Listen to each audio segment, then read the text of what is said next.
ఓం గురుభ్యో నమః. శ్రీ షణ్ముఖాయ నమః.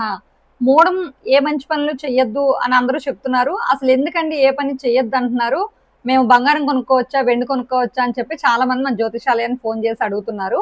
అసలు మూఢం అంటే ఏంటి, ఎందుకు వద్దంటున్నాము అనే విషయాన్ని మీకు తెలియజేస్తాను. చూడండి, రవిగ్రహానికి దగ్గరగా శుభాలను ఇచ్చేటటువంటి గురుగ్రహం కానీ శుక్రగ్రహం కానీ వచ్చి చేరేటప్పుడు గురు యొక్క శుక్రుడి యొక్క కిరణాలు అనేవి భూమిని చేరవమాట.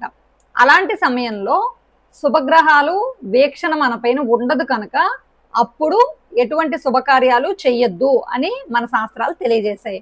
అంటే మన అందరికీ అర్థమయ్యేలాగా చూడాలంటే, ఏదైనా ఒక 100 వాట్స్ బల్బు ఉందనుకోండి, ఆ 100 వాట్స్ బల్బు దగ్గరికి ఒక 30 వాట్స్ 40 వాట్స్ ఉండే బల్బుని తీసుకొచ్చి మనం పెడితే ఇది వెలుతురు ఇచ్చినప్పటికీ కూడా ఈ 100 వాట్ బల్బ్ దగ్గరలో ఉండడం వల్ల అది దాన్ని అబ్జర్వ్ చేసేసుకొని దాని కిరణాలు నేరుగా మన మీదకి రాకుండా చేస్తుంది. ఇది కూడా అంతే.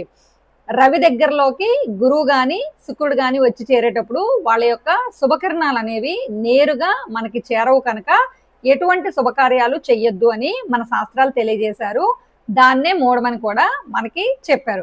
అయితే బంగారం కొనుక్కోవచ్చా, వెండి కొనుక్కోవచ్చా, వస్త్రాలు కొనుక్కోవచ్చా అని అడుగుతున్నారు.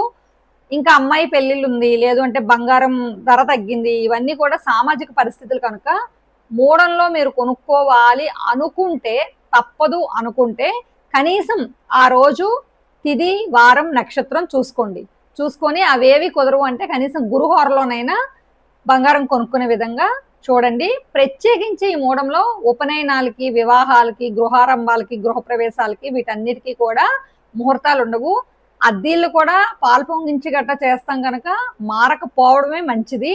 బంగారం ఎప్పుడు కొనాలి అనే విషయం కూడా శ్రీ శివకామేశ్వర జ్యోతిషాలయం యూట్యూబ్ ఛానల్లో షార్ట్స్ సెక్షన్ లో ఉంది, చూడండి. ఇలాంటి మరిన్ని వీడియోస్ కోసం శ్రీ శివకామేశ్వర జ్యోతిషాలయం యూట్యూబ్ ఛానల్ని సబ్స్క్రైబ్ చేయండి, లైక్ చేయండి, షేర్ చేయండి.